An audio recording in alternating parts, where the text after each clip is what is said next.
नमस्कार, एक बार फिर बहुत-बहुत स्वागत है आप लोगों का हायर एजुकेशन चैनल पर। देखिए, पिछली क्लास में हमने बात किया था कि शिक्षण क्या है यानी टीचिंग क्या है? टीचिंग क्या है? शिक्षण का क्या महत्व है, क्या विशेषताएँ हैं? शिक्षण की परिभाषाएँ, ढेर सारी परिभाषाएँ हमने देखी, जो भी शिक्षा शास्त्री हुए, उन्होंने अपने हिसाब से क्या परिभाषाएँ दी, उसको हमने देखा। शिक्षण का महत्व क्या है, शिक्षण का उद्देश्य क्या है, उसके बारे में हमने पिछली क्लास में देखा। अगर आपने उस वीडियो को नहीं देखा, आपने मिस कर दिया है, तो यहाँ पर जो है एक आई बटन जो शो करता है, अभी वहाँ पर मैं उसको डाल दे रहा हूँ। आप लोग जो है उस पे क्लिक करके उस वीडियो को देख सकते हैं, ठीक है? तो चलिए, पिछली क्लास में हमने शिक्षण देख लिया था, आज हम देखेंगे अधिगम। अधिगम जो कि एक हमारा बहुत ही महत्वपूर्ण टॉपिक है, ठीक है? इस यूनिट के अकॉर्डिंग तो अधिगम के बारे में हम लोग देखेंगे। चलिए शुरू करते हैं हम लोग अधिगम। अब देखिए, हम लोग जानेंगे कि अधिगम होता क्या है, ठीक है? अधिगम किसे हम लोग कहते हैं? तो अधिगम का मतलब होता है, अगर इंग्लिश में हम लोग देखें तो लर्निंग। लर्निंग का मतलब होता है सीखना। तो अधिगम हमारा क्या हो गया? अधिगम हो गया हमारा सीखना। अब सीखने का मतलब क्या हो गया? हम अपने जीवन में जन्म से लेकर मृत्यु तक जो कुछ भी सीखते हैं, जो कुछ भी अपने व्यवहार में हम परिवर्तन लाते हैं, जो हमारा कुछ अनुभव होता है, वही हमारा क्या हो जाएगा? अधिगम हो जाएगा, यानी लर्निंग हो जाएगा, ठीक है? अभी आगे हम जो है, जो भी शिक्षा शास्त्री या मनोवैज्ञानिक हुए, अपने हिसाब से उन्होंने क्या क्या परिभाषाएं दी अधिगम के, उसको हम देखेंगे डिटेल में। चलिए पहले हम लोग शुरू करते हैं, अब समझते हैं कि अधिगम का अर्थ क्या होता है, मीनिंग ऑफ लर्निंग, ठीक? तो अधिगम या सीखना जो है बहुत ही सामान्य और आम प्रक्रिया है। ये जो है हम क्या होता है, जाने अनजाने में कुछ न कुछ किसी न किसी से, ठीक है? पिछली क्लास में हमने पढ़ा था शिक्षण वाले में, तो सेम वही है, जैसे शिक्षण का कार्य होता है वैसे अधिगम का कार्य होता है। अपने समाज से, किसी भी नाटक से, टेलीविजन से जो कुछ हम सीखते हैं वो हमारा क्या हो जाएगा? अधिगम हो जाएगा। तो यहाँ पर अगर हम बात करें तो जन्म के तुरंत बाद से ही व्यक्ति सीखना प्रारंभ कर देता है, ठीक है? और जीवन पर्यंत जाने अनजाने कुछ न कुछ सीखता ही रहता है, जिसे हम क्या कहते हैं? अधिगम कहते हैं, यानी सीखना कहते हैं। जैसे अगर हम एक उदाहरण लें, कोई एक बच्चा है छोटा सा, उसको नहीं पता है कि हम जो है ये दिया सलाई है या तीली है, दिया सलाई की तीली है वो, या कोई भी लैंप है, उसको छू लेंगे तो जल जाएंगे, उसको नहीं पता है। लेकिन वो क्या करेगा, ठीक है? जैसे मान लीजिए यहाँ पर दीपक जल रहा है, वो जाएगा, जाने अनजाने में, उसको पहले से नहीं पता है, वो उसको क्या करेगा, उसके पास जाएगा, ठीक है? तो उसको थोड़ा सा वहाँ पर टेम्परेचर महसूस होगा, इंक्रीज हुआ, तो उसको नहीं लगेगा, सोचेगा चलो ठीक है, देखते हैं, ट्राई करते हैं, वो इसको छू लेगा, ठीक है? बुझाने का प्रयास करेगा, यहाँ या हाथ से पकड़ लेगा, तो क्या होगा? वो जल जाएगा। जल जाएगा तो क्या होगा? उससे वो कुछ अनुभव प्राप्त करेगा, कुछ सीखेगा कि अगर जो है, जो भी ऐसी वस्तु है, ठीक है, जलती हुई, अगर हम उसको छुएंगे तो हमको वो हानि पहुंचाएगी, उससे हमें नुकसान होगा। तो अगली बार वो क्या करेगा? अगली बार वो उसे छूने से पहले पहले जो है देखेगा, समझेगा, ठीक है? तो वो ऐसा कोई दुस्साहस नहीं करेगा, ठीक? तो वो क्या करेगा? उससे उसको क्या मिला? सीख मिली। तो यही क्या प्रक्रिया हो गई? यही अधिगम की प्रक्रिया हो गई। इसी तरह से देखिए, हम कह सकते हैं कि बच्चा यह सीख जाता है कि अगर किसी गर्म वस्तु या लौ को हाथ लगाया जाए तो वो अवश्य ही जलने की पीड़ा, यानी उसे जो है नुकसान होगा। तो ये क्या हुआ? उस बच्चे द्वारा एक अधिगम हुआ, ठीक है? कि उसने जो है दिया सलाई को छुआ और वो क्या हुआ? जल गया। अब यहाँ पर देखिए, इस प्रकार से प्रत्यक्ष और अप्रत्यक्ष अनुभवों के माध्यम से एक व्यक्ति के व्यवहार में अपेक्षित परिवर्तन होते रहते हैं। अनुभवों द्वारा व्यवहार में होने वाले इन परिवर्तनों को साधारण साधारण रूप में सीखने की संज्ञा दी जाती है, यानी सीखने की प्रक्रिया हो गई, ठीक है? सीखने की प्रक्रिया बहुत ही सरल इसकी व्याख्या है यहाँ पर। इसे विस्तृत अर्थ में, या मतलब देखिए यहाँ पर जो नीचे परिभाषा है उसी के बारे में यहाँ पर लिखा हुआ है। चलिए सबसे पहले हम बात करेंगे वुडवर्थ की। ये एक मनोवैज्ञानिक थे, शिक्षा शास्त्री थे। इन्होंने बताया कि सीखना क्या है? विकास की प्रक्रिया है। Learning is a process of development. आप अपने जीवन में जो कुछ भी डेवलपमेंट कर रहे हैं, जो कुछ भी विकास कर रहे हैं, वो क्या है? वो लर्निंग की प्रक्रिया है, यानी अधिगम की प्रक्रिया है, सीखने की प्रक्रिया है। तो वुडवर्थ ने एक साधारण सी छोटी सी परिभाषा दी कि सीखना क्या है? वो विकास की प्रक्रिया है। इसके बाद नाम आता है स्किनर का। स्किनर ने क्या कहा? स्किनर ने कहा कि जो सीखना है, अधिगम है, वो व्यवहार में उत्तरोत्तर सामंजस्य की प्रक्रिया है, यानी अपने व्यवहार में निरंतर एक सामंजस्य, अपने व्यवहार को सुधारने की प्रक्रिया है। तो इन्होंने कहा कि learning is a process of progressive behaviour adaptation, ठीक है? ये किसने कहा? स्किनर ने कहा। अगला नाम आता है किंग्सले और गैरी का। किंग्सले और गैरी ने क्या कहा? उन्होंने अधिगम की परिभाषा दी कि अभ्यास अथवा प्रशिक्षण, ठीक है, के फलस्वरूप नवीन तरीके के व्यवहार करने अथवा व्यवहार में परिवर्तन लाने की प्रक्रिया को सीखना कहा गया है। यानी कुल मिलाकर जितने भी मनोवैज्ञानिक शिक्षा शास्त्री हुए लगभग परिभाषाएं वही है, थोड़ा सा शब्दों को और अच्छे से डिफाइन कर दिया है किसी ने छोटी सी परिभाषा दे दी है, बस इसमें और कुछ नहीं है। इन्होंने बता दिया कि अभ्यास जो है आपका, जो एक्सरसाइज है, जो आपका डेली प्रैक्टिस है अथवा प्रशिक्षण है, जो आपकी प्रैक्टिस है, रूटीन है, के फलस्वरूप नवीन तरीके के व्यवहार आप कुछ नया सीखते हैं, नवीन व्यवहार अपने जीवन में लाते हैं अथवा व्यवहार में परिवर्तन लाने की प्रक्रिया करते हैं, तो वो क्या होगा, वो आपका सीखना यानी अधिगम कहलाएगा। इसके बाद अगला नाम आता है क्रो एंड क्रो का। क्रो एंड क्रो ने क्या कहा, इसको भी हम लोग देख लेते हैं। तो क्रो एंड क्रो ने कहा कि सीखना, ठीक है, सीखना जो लर्निंग है या अधिगम है, वो आदतों, ज्ञान और अभिवृत्तियों का अर्जन है। अर्जन मतलब ग्रहण करना होता है, ठीक है, एडॉप्टेशन। एडॉप्टेशन यानी अर्जन यानी ग्रहण करना हो। तो यहाँ पर इन्होंने कहा कि सीखना जो है वो आदत है, कोई ज्ञान है या कोई अभिवृत्ति है, उसे आप अर्जित कर रहे हैं, ग्रहण कर रहे हैं, तो वो क्या हो जाएगी प्रक्रिया, वो प्रक्रिया हो जाएगी अधिगम की प्रक्रिया। अब इसमें कह रहे हैं कि इसमें कार्यों को करने के नवीन तरीके सम्मिलित हैं। आप किसी कार्य को नए तरीके से करना सीखते हैं और इसकी शुरुआत व्यक्ति द्वारा किसी भी बाधा को दूर करने अथवा नवीन परिस्थितियों में अपने समायोजन को लेकर होती है। इसके माध्यम से व्यवहार में उत्तरोत्तर परिवर्तन होता है, निरंतर आपके व्यवहार में परिवर्तन होता रहता है। वह व्यक्ति को अपने अभिप्राय अथवा लक्ष्य को पाने में समर्थ बनाती है। तो ये प्रक्रिया कैसी हो गई, ये अधिगम की प्रक्रिया हो गई, यानी लर्निंग की प्रक्रिया हो गई, प्रोसेस ऑफ लर्निंग। हमने यहाँ पर क्या देखा, हमने पहले तो आम जो है, जिसे हम कह सकते हैं कि आम भाषा में हमने परिभाषा देखी कि अधिगम है क्या, ठीक है, लर्निंग है क्या, सीखना है क्या। उसके बाद हमने Woodworth, Skinner, Crow and Crow, इन सब जो शिक्षा शास्त्री हुए, मनोवैज्ञानिक हुए, इनके द्वारा दी गई परिभाषाओं के बारे में हमने देख लिया। देखिए ये आपका यूनिट ऐसा है, आप इसको जितना ही बेहतरीन तरीके से, जितना ही इसको जो है छोटा कर करके पढ़ेंगे, एक्सप्लेन करके पढ़ेंगे, उतना ही आपको इसमें जो है नंबर पाने की संभावना और बढ़ती जाएगी, और प्रबल संभावना, क्योंकि यहीं से जो है आपको क्वेश्चन घुमा फिरा के पूछ लेता है, जिसमें कि आप उलझ जाते हैं। जैसे यहाँ पर देखिए 4 लोगों ने अलग अलग परिभाषाएं दी, कोई भी परिभाषा एक उठाकर आपके एग्जाम में दे दिया और पूछ लिया कि ये परिभाषा किसने दिया है। अगर आप जो है अच्छे से इसको नहीं पढ़े हैं, अच्छे से नहीं आपको पता है, तो आप क्या कर जाएंगे, आप कंफ्यूज कर जाएंगे और हो सकता है कि गलत ऑप्शन में टिक कर दें और आपका एक प्रश्न गलत हो जाए। चलिए, उम्मीद है कि आप लोग जो है समझ गए होंगे कि लर्निंग है क्या, अधिगम है क्या। तो अब आगे बढ़ा जाए, ठीक है, आगे देखें हम लोग बढ़ के। देखिए आप लोगों से एक यार रिक्वेस्ट है कि आप लोग चैनल को जो है सब्सक्राइब कर लिया करो, ठीक है। मैंने कल देखा डिटेल में कि जो वीडियो देखने वालों की संख्या है वो 75% है, और वो वीडियो देख के निकल लेते हैं, और जो सब्सक्राइब किए हैं वो जो है की संख्या उनकी तुलना में कम है। तो प्लीज़ यार आप लोग अगर वीडियो देख रहे हैं तो आपका उसमें कुछ नहीं जाएगा, आप लोग चैनल को सब्सक्राइब कर लिया करो, ठीक है। अब हम देखेंगे अधिगम की प्रकृति एवं विशेषताएं, यानी nature and characteristic of learning, ठीक है। चलिए, तो अब देखिए अभी हमने देख लिया, समझ लिया कि अधिगम होता क्या है, उसकी परिभाषाएं, शिक्षा शास्त्री जो भी हुए, मनोवैज्ञानिक हुए, उन्होंने क्या क्या परिभाषाएं दी। चलिए आते हैं अपने टॉपिक पर, पॉइंट पर। पहला पॉइंट है हमारा कि अधिगम क्या है, वो एक प्रक्रिया है, यानी एक प्रोसेस है, न कि उसका एक रिजल्ट है, परिणाम नहीं है। यानी जो अधिगम है वो जीवन पर्यंत चलने वाली प्रक्रिया है। प्रक्रिया क्या होती है, प्रक्रिया है जो कि लगातार चलती रहती है, ठीक है, प्रोसेस, इसका कोई एंड नहीं होगा, उसे हम क्या मान लेंगे, प्रक्रिया, ठीक है। अब प्रक्रिया का परिणाम नहीं है, इसे हम यहाँ पे कह सकते हैं कि जो हमारा लर्निंग है वो जीवन पर्यंत चलता रहता है, उसका कोई रिजल्ट नहीं है, कोई अंत नहीं है। नेक्स्ट पॉइंट हम देखें तो सीखने में जीवन से मृत्यु पर्यंत उन सभी अनुभवों और प्रशिक्षणों का समावेश होता है जिनके द्वारा व्यक्ति के व्यवहार में परिवर्तन लाने की भूमिका निभाई जाती है। यानी सीखने में जो अनुभव है, जो प्रशिक्षण है, वो आपका काम में आता है कि आपके व्यवहार में परिवर्तन लाया जा सके और आप अपने व्यवहार में परिवर्तन कर सकें। सीखने के द्वारा व्यवहार में परिवर्तन लाने की भूमिका निभाई जाती है।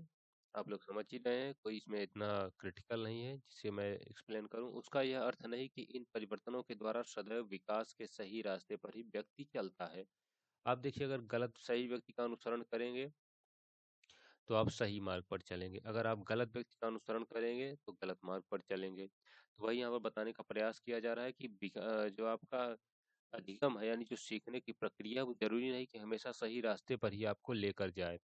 व्यक्ति भला और बुरा दोनों प्रकार के व्यवहारों को सीखने के द्वारा अर्जित कर सकता है। आप अच्छाई भी सीख सकते हैं, आप बुराई भी सीख सकते हैं, पर आप अपने जीवन में आप सीख दोनों रहे हैं, पर आप अपने जीवन में क्या ले आ रहे हैं, क्या फॉलो कर रहे हैं, वो डिपेंड करेगा आप पर। इस तरह अपने व्यक्तित्व को उत्थान और पतन किसी भी रास्ते पर ले जाया जा सकता है।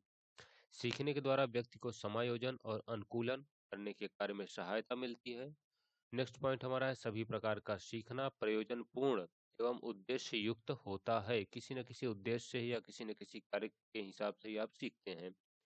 जहाँ कोई प्रयोजन नहीं होता वहाँ सीखने की कोई बात नहीं उठती। अगर आपका किसी भी टॉपिक में इंटरेस्ट नहीं है तो आप उसको जो है सीखने का प्रयास नहीं करेंगे। सीखना उद्देश्यपूर्ण होने के साथ साथ लक्ष्य निर्देशित यानी गोल डायरेक्टेड भी होता है कि आपका जो है क्या लक्ष्य है, क्या गोल है, क्या आप हासिल करना चाह रहे हैं, आपका अचीवमेंट क्या है।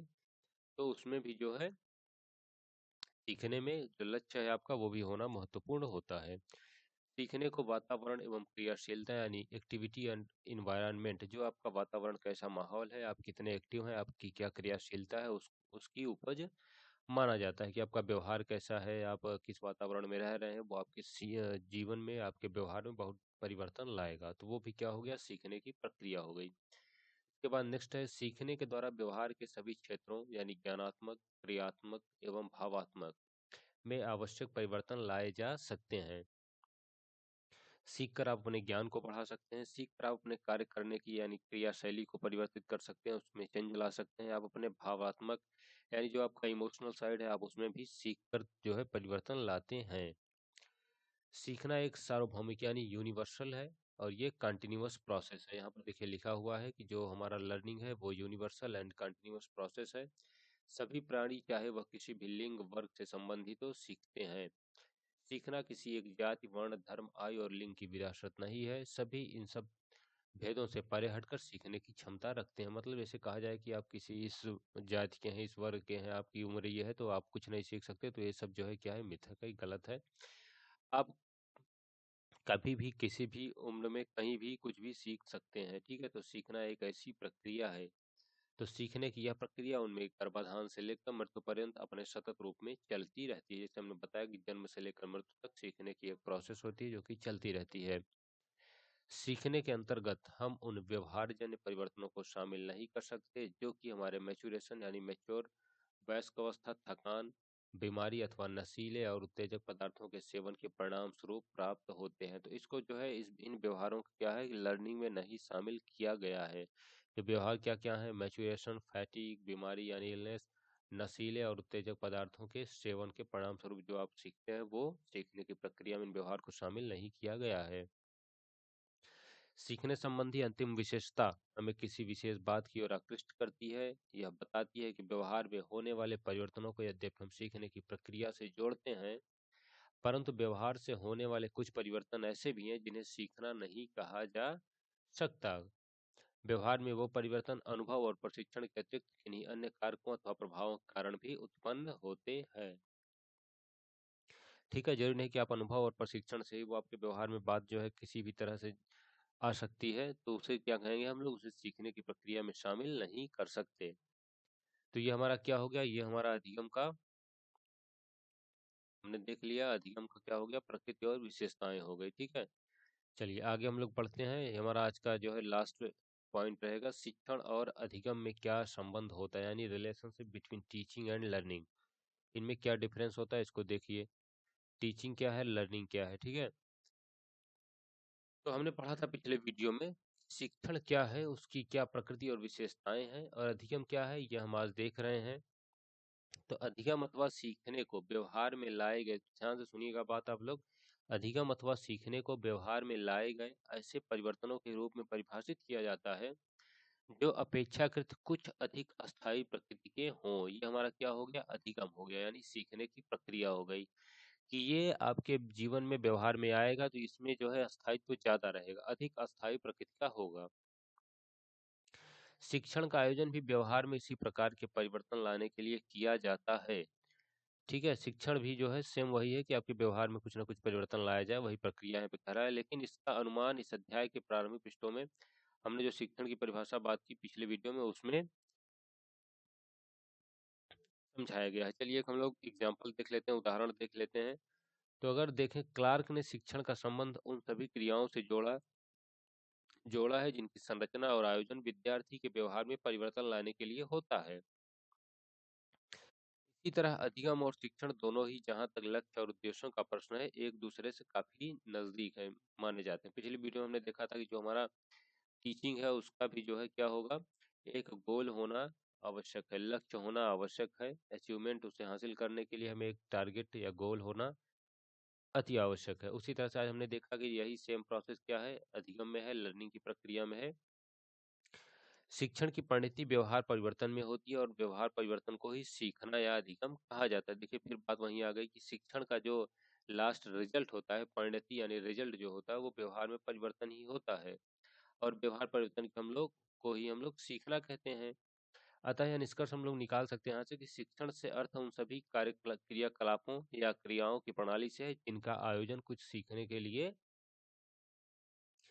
किया जाता है। यानी जो हमारा टीचिंग का प्रोसेस है वो एक ऐसा प्रोसेस है जिसका लास्ट में जो रिजल्ट आएगा वो यही हम कह सकते हैं कि इसका जो है हम प्रयोग केवल लर्निंग के लिए कर रहे थे, सीखने के लिए कर रहे थे। ठीक इसी प्रकार अगर हम यहाँ पर देखें तो कह रहा है कि जब कोई व्यक्ति कुछ सीखना चाहता है तो उसके शिक्षक की उपस्थिति अथवा शिक्षण की जो औपचारिकताएं होती है उसके दायरे में बंधना आवश्यक नहीं है। वह अनुभव के द्वारा सीख सकता है। स्वयं अपने प्रयत्न और स्वाध्याय भी उसे अपना लक्ष्य पूरा करने में सहायता कर सकते हैं। जहाँ शिक्षण के लिए शिक्षण स्रोत, ध्यान दीजिएगा यहीं से आपको डिफरेंस मिलने वाला है कि देखिए जो हम सीखना चाहते हैं उसके लिए जरूरी नहीं कि शिक्षक की उपस्थिति हो या शिक्षण की जो औपचारिकताएं हैं उसकी उपस्थिति हो, वो जरूरी नहीं है। ये डिफरेंस आ गया यहाँ पर अधिगम का। ठीक है, जबकि जो हमारा लर्निंग है, जो हमारा टीचिंग है, शिक्षण है, शिक्षण के लिए शिक्षण स्रोत यानी जो अध्यापक हैं उसके लिए हमें बुक्स, सिलेबस और विद्यार्थी में पारस्परिक अंतःक्रिया का होना आवश्यक हम होता है। वहाँ अधिगम बिना किसी ऐसी अंतःक्रिया की परवाह किए बिना एक तरफा भी संपन्न हो सकता है। जबकि क्या है, अधिगम जो है ऐसी कोई अंतः पारस्परिक क्रिया नहीं होती, आप उसे कहीं भी कैसे भी सीख सकते हैं। अब बीओ स्मिथ ने जो है 1961 में इस प्रकार की परिस्थिति में शिक्षण अधिगम संबंधों के बारे में अपना निष्कर्ष निकालते हुए क्या कहा है कि अधिगम आवश्यक रूप से शिक्षण की उपज नहीं है। ध्यान दीजिएगा, अधिगम जो है वो नेसेसरी रूप से जो है, आवश्यक रूप से शिक्षण की उपज नहीं है। कि शिक्षण का जो फाइनल शिक्षण जो है वो अधिगम का स्रोत नहीं हो सकता। शिक्षण का जो फाइनल रिजल्ट होगा वो अधिगम होगा, लेकिन जो शिक्षण की उत्पत्ति होगी, जो उसकी उपज होगी, जो उसका स्टार्ट होगा, वो शिक्षण से नहीं होगा। ठीक है, आप कभी भी देखिए शिक्षण के लिए क्या दे दिया है कि शिक्षण के लिए आपको जो है एक शिक्षक की, ठीक है, और एक शिक्षण स्रोत की आवश्यकता होगी, तभी आप कुछ सीख पाएंगे।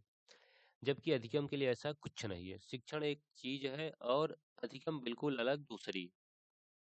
यहाँ पर स्मिथ कह रहे हैं कि शिक्षण एक अलग है और अधिगम एक अलग सेकंड चीज है, ठीक है, दूसरी चीज है। इस प्रकार यह कहना और मानना है कि अधिगम और शिक्षण का एक दूसरे के बिना कोई अस्तित्व ही नहीं है और जिस अनुपात में एक उपस्थित होगा दूसरा भी उसी अनुपात में होगा, सत्य नहीं है। शिक्षण और अधिगम इस प्रकार संबंध न रखते हुए स्वतंत्र रूप से अपना अस्तित्व बनाए रख सकते हैं। तो ये हो गया डिफरेंस क्या, लर्निंग और टीचिंग में। ठीक है, लर्निंग और टीचिंग में। तो चलिए आज की क्लास यहीं पे हम लोग एंड करते हैं, नहीं तो फिर ज़्यादा लंबी क्लास हो जाएगी तो आप लोग फिर जो है उसको पूरा देखेंगे भी नहीं।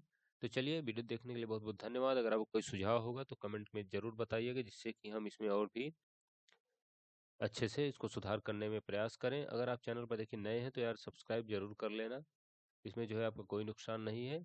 ठीक है, और बेल आइकन पर प्रेस कर देना जिससे कि कोई भी नया नोटिफिकेशन आए तो तुरंत आपको उसका मैसेज पहुंच जाए और आप उसको समय से देख सकें। तो चलिए फिर से एक बार आप लोगों को बहुत बहुत बधाई। आप लोग लगे रहिए अपने तैयारी में, ठीक है, नेट परीक्षा की तैयारी में, कि क्योंकि आपका एग्जाम तो होना ही है और आप और बेहतर करें, इसलिए आप जो है चैनल पर जरूर विजिट करते रहा करिए। इस पर ढेर सारे वीडियो हैं नए सिलेबस के हिसाब से और मैं समय समय पर और वीडियो प्रोवाइड कराता रहूँगा।